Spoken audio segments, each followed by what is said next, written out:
E aí, pessoal, retornando aqui, né? Agora a gente vai para o segundo tipo de eletrólise, tá? Que é a eletrólise aquosa. Como o nome indica, a eletrólise aquosa, né? O material, ele, ao invés de eu derreter para separar os íons, eu vou dissolver em água, né? Então eu não vou necessitar esquentar tanto, né? Então a gente já começa a ver uma vantagem, né? E aí, só que tem um porém, né? A presença da água, ela pode afetar os produtos da eletrólise. A gente vai ver que tem uma diferença nos produtos, tá? Por conta de um processo chamado auto-ionização da água. Então vamos dar uma olhada aqui. Vamos supor que eu tenha o sal de cozinha, certo? Aí eu vou misturar ele com água, tá aqui o aquoso. Aí ele vai separar, né? Na+, Cl-. Aquoso. Esse aquoso significa que tem água, né? Porém, a água, gente, foi descoberto que ela forma esse processo aqui, ó. A água é a mesma coisa que HOH, né? E aí ela também pode se dissociar, ó. O H vira H+, e o OH vira OH-. E isso aqui é que vai gerar, né, um probleminha, porque eu tenho aqui, ó, esse é mais, esse é mais. Eu tenho 2 cátions e eu tenho 2 ânions. E aí eu vou ficar na dúvida, quem é que vai descarregar, né? Vai haver uma competição. Porque quando não tinha água, era bem simples. O Na+ vira Na, né? E o Cl- vira Cl2. Só que agora vai ter essa competição. Quem é que descarrega? Será que é o Na+ ou é o H? Será que é o Cl- ou é o OH-? Né? E isso pode mudar os produtos da reação. Tá? Então eu vou ter que ficar atento a isso. A gente vai ter que aprender a selecionar quem vai descarregar. Quando eu digo descarregar, é se transformar, certo? Quem descarrega com mais facilidade. Tá bom? Então a presença de água, né, a eletrólise aquosa sempre vai ter esses 2 íons aqui, ó. A água vai virar H+ e OH-. Tá certo? Prosseguindo aqui, a gente vai trabalhar com exemplos, tá? Para ser mais direto. Olha só, a gente vai analisar a eletrólise aquosa do sal de cozinha, NaCl. Né? Primeira coisa que eu vou fazer na eletrólise aquosa, dissolver em água, né? Então, NaCl na água vai virar Na+, Cl-. Porém, vai ter a água aqui, né? Que vai virar H vira H+, e o OH vira OH-. Lembra que H2O é a mesma coisa que HOH, tá? Então, é a mesma ideia, ó. A mesma coisa da ígnea aqui, só que vai haver essa competição. Então eu tenho aqui a cuba eletrolítica, né? E aqui eu tenho polo negativo, tenho polo positivo, né? Lembra que esse traço grandão é o positivo, o pequenininho é o negativo, né? Isso aqui é a fonte de energia, certo? Aí o que vai acontecer? O menos vai atrair quem? Os positivos, o Na+ e o H+, vão ficar aqui, ó, desse lado, né? Todo mundo aqui. E o polo positivo vai atrair os negativos, Cl- e OH-. Aí a pergunta é, quem será que descarrega? Será que é o Na+ ou o H+? E desse lado, será que é o Cl- ou o OH-? Vamos ver, né? Olha só, existe uma regra que é importante a gente aprender aqui, tá? Que é a regra de facilidade de descarga. Ela me diz quem é que descarrega com mais facilidade, tá? E aí a gente vai sempre comparar com o H+ e com o OH-, né? Porque eles sempre vão estar presentes na eletrólise aquosa, certo? O H+, gente, ele só é mais fácil, ó. Em tese, praticamente a imensa maioria dos cátions, né, dos que têm carga positiva, eles têm mais facilidade, eles ganham do H+ na hora de descarregar, certo? Aí é interessante a gente memorizar, só que ó, ele tem mais facilidade em relação a quem? O H+, ele tem facilidade em relação a 3 grupos só, certo? Em relação ao alumínio, a família 1A e a família 2A. E aí, novamente, eu vou pedir, né, no terceiro ano de novo, para que vocês lembrem da família 1A, que são os metais alcalinos, e 2A, que são os metais alcalinos terrosos. Quem é a família 1A? Aqui, ó. Linacar roubou César na França. Lembra? Lítio, sódio, potássio, rubídio, césio e frâncio. E a 2A, Bela Margarida, casou com o senhor Barão. Berílio, magnésio, cálcio, estrôncio, bário e rádio, né? Então o H+, ele só ganha desses. Ele só tem mais facilidade de descarregar desses materiais aqui, ó. E o OH-, professor? Em tese, a imensa maioria dos ânions também tem mais facilidade do que o OH-, né?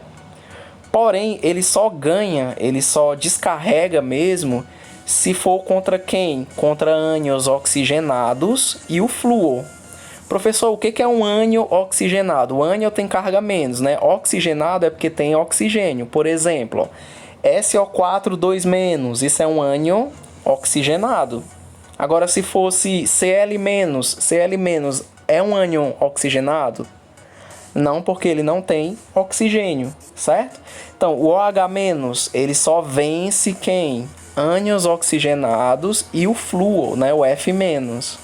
Tá? Então, a gente vai precisar, gente, fixar isso aqui, tá, pessoal?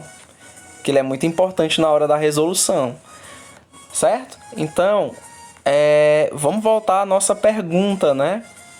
A gente estava na seguinte situação, né? O polo negativo tinha Na+ e H+. O polo positivo tinha Cl- e OH-, né? Aí a dúvida é, quem daqui vai descarregar com mais facilidade? Aí eu sei que o H, ele só tem mais facilidade em relação ao alumínio, 1A e 2A. Vamos ver, o sódio, se a gente olhar aqui, ó, ele é da família 1A. Logo, o hidrogênio tem mais facilidade, então eu vou circular ele, ó, é ele que vai descarregar, certo? O H+. Nesse lado de cá, será que é o Cl- ou será que é o OH-? Vamos ver. O OH-, ele só vence quem? Ânions oxigenados e flúor. Gente, Cl- é o flúor? Não é, né? É um ânion oxigenado? Também não, porque não tem oxigênio, né? Então, o OH não consegue vencer o Cl-. Então, quem descarrega é o Cl-, certo? Então, eu circulei aqui os que vão descarregar. Ó. O H+ vai descarregar, né? E vai virar H2. O Cl- vai descarregar e vai virar o Cl2, certo? E o que vai acontecer com esses dois que sobraram, professor? Eles vão ficar ali? Não, o mais vai atrair o menos. Ó. O Na+ aqui embaixo, se vocês visualizarem bem, o Na+ vai atrair o OH- e vai virar o NaOH. Então, se vocês perceberem, ó, 3 coisas são formadas, tá? Hidrogênio, gás cloro e hidróxido de sódio, que é uma base. Formou uma base aqui, tá? Formou uma base, certo? Então, numa eletrólise aquosa, eu preciso ter essa atenção, né?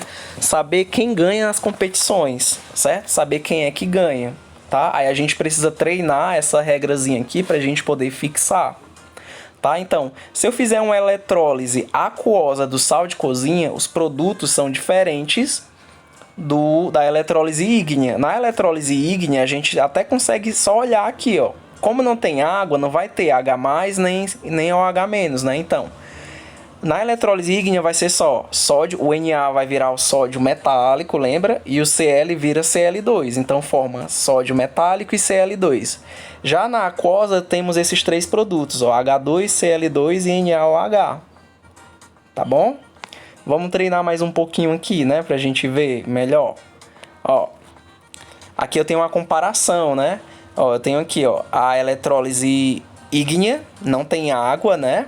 Na+, Cl-, ó, na aquosa vai ter a água, né? Vai ter o H+ aqui competindo e o OH- competindo, tá vendo? O resto é o mesmo, gente, no esquema, ó. Esse aqui, o mais, vai ser atraído pelo polo negativo, que é o cátodo e reduz, né? O menos é pelo polo positivo, que é o anodo e oxida. Aí o que vai mudar? O Na+ vai virar o Na. O Cl- vai virar Cl2. E isso é na eletrólise ígnea. Na aquosa, eu tenho que... O trabalho que eu vou ter é saber aqui, ó, quem que vai descarregar, né? A gente viu que é o H+. Quem que vai descarregar aqui? O Cl-. Então, o H+, ó, cátodo, menos, reduz, né? O mais é atraído pelo menos, não é isso? O H+ vai virar H2, certo? O Cl- vai virar Cl2. Esse que sobrou, NaOH, vai se juntar. Então, eu vou ter 3 produtos. Observe, ó, se eu fizer uma eletrólise ígnea, eu vou obter sódio metálico e gás cloro. Se eu fizer uma eletrólise aquosa, eu vou obter hidrogênio, eu vou obter cloro e vou obter hidróxido de sódio. Inclusive, esse processo aqui é um processo industrial para a obtenção da soda cáustica, o hidróxido de sódio, certo? Eles pegam sal de cozinha, misturam com água e faz a eletrólise para obter isso aqui, ó. Lógico que junto com ele eles obtêm esses produtos secundários, né? Hidrogênio e cloro, certo? Que o objetivo deles é produzir hidróxido de sódio. Deu para vocês compreenderem? Vamos resolver outro exemplo, tá? Para a gente fixar mais, tá? Vamos ver aqui, ó. Vamos agora fazer a do alumínio. Tenho aqui a alumina, óxido de alumínio, né? Vamos usar aquele esquema, né? A gente, sem precisar usar a cuba eletrolítica, a gente aprendeu a fazer, ó. Isso, a ígnea a gente já aprendeu a fazer, né? A L vira, esse 3 sobe, né? A L mais 3, o 2 sobe para lá, O2 menos, estão vendo? O mais vai ser atraído pelo polo negativo, que é o cátodo. O cátodo sempre reduz.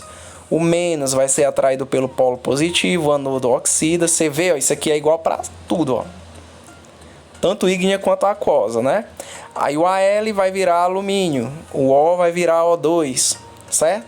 Isso aqui é a eletrólise ígnea, não tem água. A aquosa vai ter um probleminha, né, gente? Porque além do alumínio, eu vou ter o H+, da água. E além do O, tá vendo? Eu vou ter o OH- da água. E aí a gente vai ter que analisar essa competição. Vamos olhar a regra. Quem vence, gente? Será que o H consegue vencer o alumínio? Consegue descarregar na frente do alumínio? Vamos ver, ó. Eu coloquei aqui embaixo a regra pra gente lembrar, ó. O alumínio, ele só consegue... o H+, ele só consegue vencer alumínio 1A e 2A. Então, como aqui é o alumínio, o H+ consegue vencer. Então, é ele que descarrega, tá? Do lado de cá, será que o OH- consegue vencer o oxigênio? Vamos ver. Olha só. O OH- só consegue vencer quem? Ânions oxigenados e o flúor. Gente, O2- é um ânion oxigenado? Tem oxigênio? Tem. Se tem oxigênio, ele consegue vencer. Então, é esse aqui que vai descarregar, ó. Então, o que vai acontecer? O H vai descarregar, vai virar H2. O OH vai descarregar. Quando o OH descarrega, gente, ele vira O2, tá? O O vira O2. Vira O2 e água também, né? Mas já tem água no meio, então O e água, certo? O2 e água, tá? Então, o que acontece? H vira H2, é um dos produtos. OH vira O2. O que vai acontecer com esses dois pedacinhos que sobraram? Al mais 3 e O menos 2. Eles vão se juntar, né? Então vai ficar ALO, lembra? E aí esse 2 desce e o 3 também, ó. Então vai ficar Al2O3. Se vocês perceberem, ó, se vocês perceberem bem, a eletrólise aquosa do alumínio, ela não funciona. Eu queria fazer a eletrólise disso aqui. Ele retornou a C, ó. Então, não funciona, não compensa eu fazer uma eletrólise aquosa da alumina, porque quem vai se decompor é a água, ó. O H virou H2, o O virou O2. Estão vendo? Esse aqui não reagiu. Por isso que a eletrólise, para se obter o alumínio na natureza, você usa a eletrólise ígnea, porque a aquosa não funciona. Se funcionasse, seria melhor fazer a aquosa, certo? Porque a aquosa não precisa aquecer tanto, né? Eu não ia gastar tanta energia como você gasta aqui para poder derreter o material. Tá certo? Entendido essa diferença? Então vamos prosseguir aqui, tá? Então vamos dar um break, um pequeno break, que é a segunda parte, e aí a gente vai concluir o conteúdo nessa parte falando de galvanoplastia. O nome é esquisito, mas é simples, tá? Até já!